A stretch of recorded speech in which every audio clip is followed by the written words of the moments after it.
మూడు చెప్తా కొమ్మని కూర్చోయ్యా నేను చెప్పాను కూర్చోయినా మళ్ళీ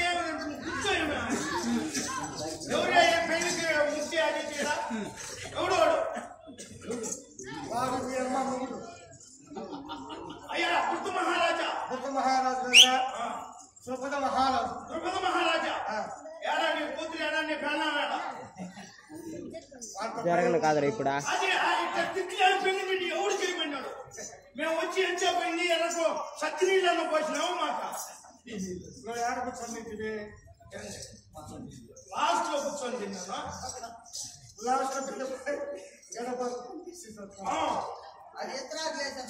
నువ్వెవడు ఈడేవుడు కొడుకు మన కొడుక మన కొడుకు అంటే మనం అందరూ పోయితే కదా ఉన్నప్పుడు అందుకుని మన బిడ్డ అని నేను చెప్పాను నా కొడుకు నాకు నీ కొడుక ఇప్పుడు అన్నం ఏం లేదా అన్నం కొడుకు అవుతా ఉంది తెలిసిపోతుంది సరే టీ అన్నాడు పోయి ఆ టీ అన్నా తాగుతావా ఏంటి ఇంత దూరం వచ్చినావు కడుపు ఆశలు అవుతుంది ఏదైనా తినేస్తే కదా ఏదైనా పని చేయండి ఊరికే ఎట్లుండేదా అందరితో కూడా కూర్చొని తినేసి బాగుంది నేను తనీగా కూర్చోను నేను అందరితో కూడా కూర్చోను నేనే తనీగా కూర్చుంటా ఇవేరు ఇవేరు మన పాప మనకు మాకు ఈడు జోడు కరెక్ట్ గా చెప్పింది పెళ్లి అయినట్టు ఎవరున్నా ఎవరిని మీ అమ్మను వద్దు మీ అమ్మకు మీ నాయన ఉన్నాడా నేను ఆమెతో మాట్లాడుతాను కూర్చో మావా వాళ్ళమ్మ కొంచెం పోయి మావా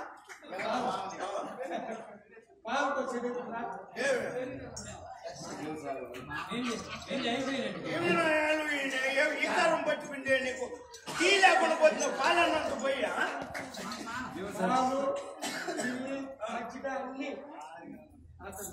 పిల్లమావా పిల్లకు నాయన పిల్లకు నాయన నువ్వు పిల్లకు మావ కదా మావా ఇదేనా తిను మావా అమ్మా అన్నం చేసినావా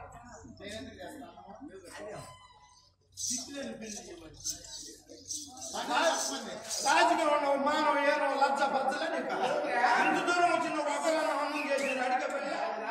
సేవ కూడా నాకు రూపాయలు రావాలి మేము వచ్చింది మాత్రం ఏం చేస్తాడు వంటింటి పెద్ద పని జరిగి కూర్చున్నాను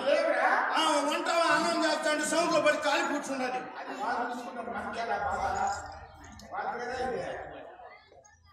మహారాజా ఒక బీడియను ఒకటి నూరు దాక్కుంటే మేము పని చేసేవాళ్ళు తాగట నువ్వు కొమ్ముడు నిన్ను యానో కొడుకు మాట్లాడలేదా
మా